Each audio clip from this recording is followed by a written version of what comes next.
जमाने में किसने जाना है, तो नजर में है किसी और की, तुझे देखता कोई और है, तो नजर में है। नमस्कार मित्रांनो, आता वाजले 10:30. आम्ही आलोय ज्योतिबा दर्शनला. इथे कोणीच नाही. मी आहे, माझा मित्र राज मोरे.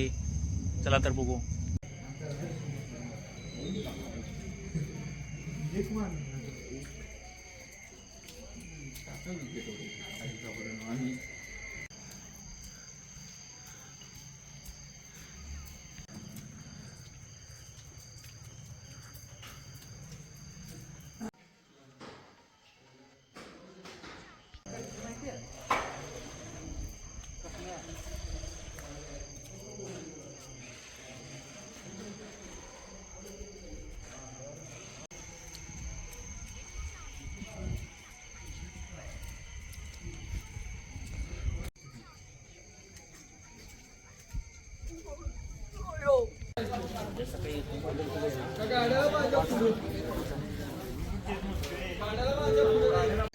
हे रोहित पवार आहे, ती सारखे बिझी असतात कॉलवरती.